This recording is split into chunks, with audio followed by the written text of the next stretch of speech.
Dragon fire roars into the sky. I am chained to the execution stake, my wrists and ankles locked in iron.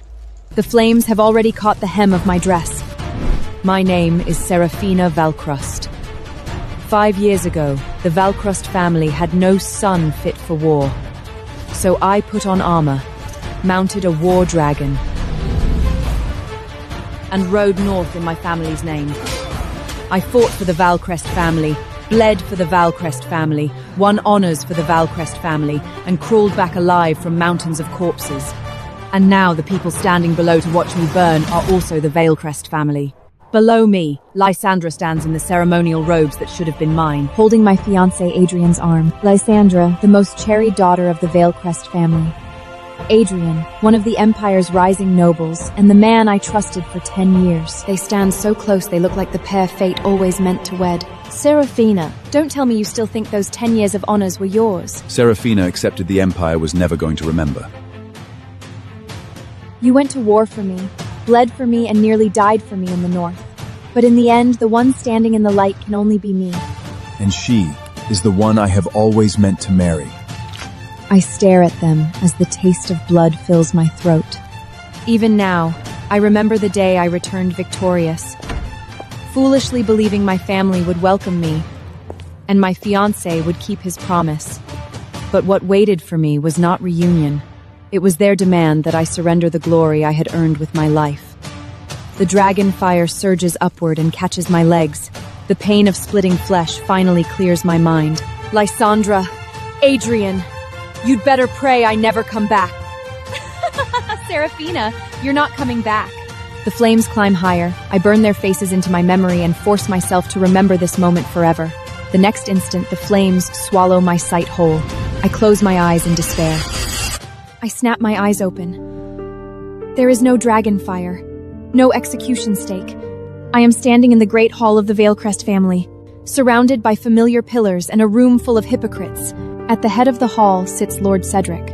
Beside him is Lady Vivian, my stepmother. Lysandra leans against her with that obedient smile. Adrian is here too. Serafina, Lysandra has always been delicate. Give the Dragonfire honors to her. You should understand your duty to this family. This is better for the Valcrest family, for your sister, and for you, Serafina. Every word they say is exactly the same as before I died. I lower my head and see my hands whole and unburned. No chains, no wounds, no scorch marks. I have truly come back. I have returned from the execution stake to the very day they first demanded I surrender my glory. My nails bite into my palm until it bleeds, but this time I do not cry. I do not scream. I simply lift my head, slowly, and smile at them. Fine. She can have the Dragonfire honors. Everyone in the room lets out a breath of relief. They think I have accepted my fate. But in this life, I want more than a single victory. I want them to climb to the highest place on everything they stole from me. And then I will drag them down one by one with my own hands. Beneath the golden dome, the victory banquet begins. Nobles line both sides of the hall, and every eye is fixed on the center. Lysandra stands there in the robes that should have been mine. A golden crown of Dragon Rider honor on her head. Lysandra, you have rendered great service. What reward do you seek? I ask for nothing for myself. I ask only for your majesty to grant me marriage to Adrian. The hall goes still at once because everyone here knows Adrian was supposed to be mine. Your Majesty, Lysandra and I love each other. I beg you to bless us. He kneels beside her, looking at her with a tenderness that makes me sick. In my last life, I stopped them frantically, but in this life, I do not stop them. Your Majesty, I willingly step back. The hall erupts into whispers. Serafina, do you truly mean that? I do, but I wish to ask for a marriage as well. I slowly raise my hand, point toward the darkest corner of the hall. A man sits there, Lucian Draven, the Empire's 7th prince. 3 years ago, he fell with his dragon and shattered his legs. In the capital's whispers, he is the forgotten Ashen Prince. But I know he is not. The man I wish to marry is Lucian, the Ashen Prince. The hall falls into dead silence. Adrian jerks his head up, as though seeing me for the first time. And I look only at Lucian. The one I choose is the sharpest blade on the board. I know the stories about him better than anyone in this hall. He was once the brightest dragon-riding warrior in the Empire. He is also the man who died in the northern snow in my last life. In this life, I am not only going to survive, I am going to save him as well. Why me? Because your highness is not broken. In the Sky War, if you had not led the dragon riders through the encirclement, the Empire would have fallen. Others may have forgotten, I have not. Good. Well said. In that case, I shall— Wait. Serafina, do you understand what it means to marry me? Of course I do. It means mockery from the entire capital, but I walked into the life of a man everyone else had abandoned and finally laid my hands on the most important card of my life. It means the treasure others cast aside is about to fall into my hands. I see the ice of his gaze crack just slightly. Serafina, have you gone mad? Serafina, even if you're angry, you cannot play games with marriage! Angry? You are not worth my anger. Hear my decree. Serafina is to wed Lucian. Every gaze in the hall falls on me, but I look only at Lucian. From this moment on, the game finally changes hands. Outside the palace gates, a black carriage carved with dragon sigils waits below the stairs. Lucian is waiting for me. Your Highness is waiting for me? I am waiting for one honest answer. If you regret this now, there is still time. Do you think I am using marriage to throw a tantrum? If this is only about getting back at Adrian, I have no interest in playing along. And what about you? Did you wait here to send me away, or because you're afraid you might actually want this? You are bold. If I weren't bold, I wouldn't be facing you now. Lucian watches me for a long moment, then offers me a black obsidian pass seal. This is the Ashen Reach Pass Seal. With it, you can enter Ashen Reach. If you regret this, don't come. And if I do come? Then don't look back. Your Highness, should I call this a proposal gift? I lower my eyes to the obsidian pass seal in my palm and smile. This is only a key.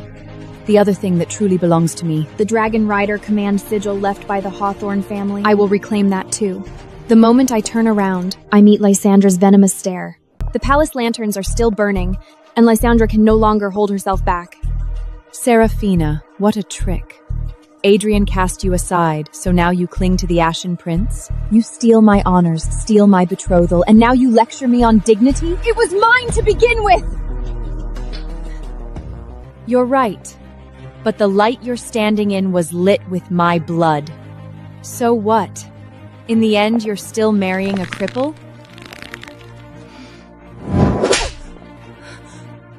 You dared to hit me? I did. Take my honors. Take Adrian, too. But Lucian is not someone you get to mock. You hit me for a cripple?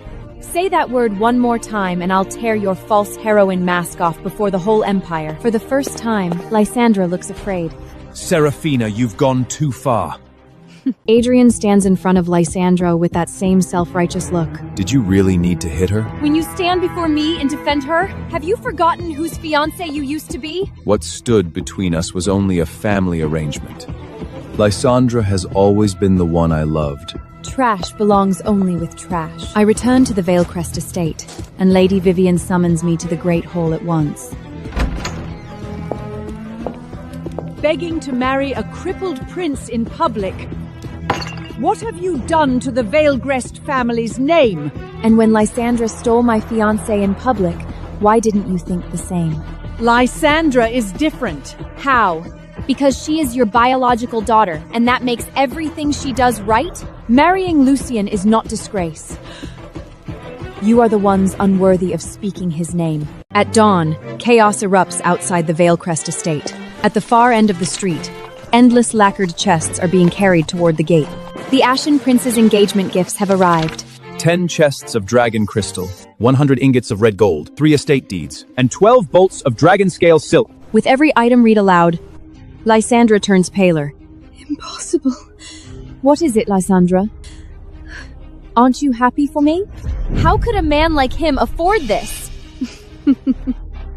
Because he is a prince, not someone you get to step on. Such fortune, Serafina. Cast aside by Adrian last night, and accepting the Ashen Prince's gifts this morning. People may think you just want to get under Adrian's skin. She says it loudly on purpose so the whole room hears. But the prince sent more than servants. The courtyard falls silent.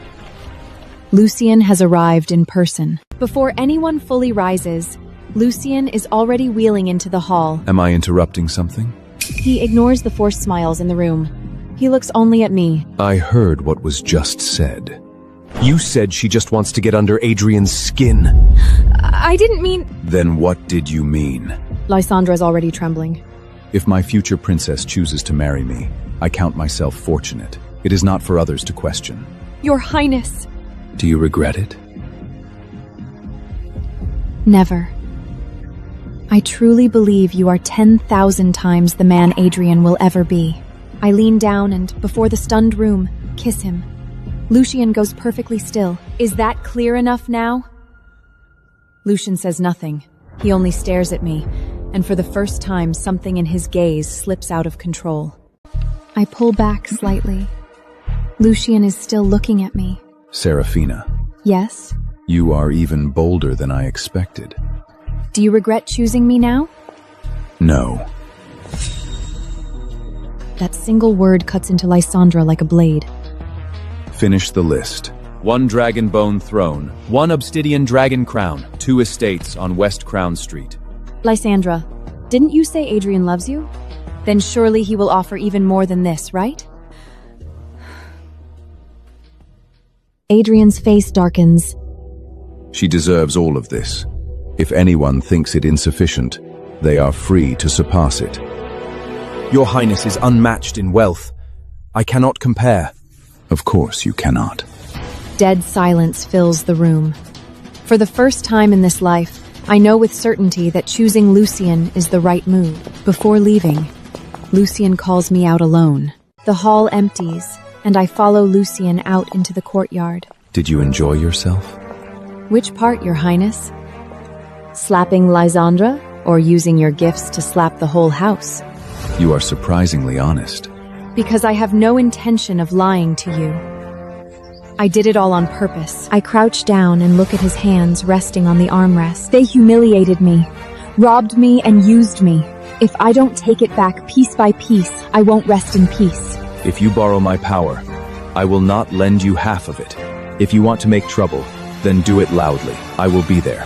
In this life, this is the first time someone tells me he will be there. Your Highness. But before I can ask more, a royal invitation arrives from the palace. I know Lysandra is going to stage another drama at the royal banquet. On the day of royal banquet, I deliberately wear the dragon scale silk Lucien sent me. The silver blue hem spreads around me, and every noblewoman in the hall stiffens. Serafina, come here. The Emperor does not summon Lysandra first. He calls Lucien and me to his side instead. That gown suits you well. Serafina, you look radiant tonight. You look lovely, too. Stolen light fades fastest beside the real thing. That's just right. Lysandra does not dare provoke Lucien, so she turns to me. I hear the Ashen Prince is unmatched in strategy. If you want to be worthy of him, you should learn something of war. She is testing me. She fears I know too much.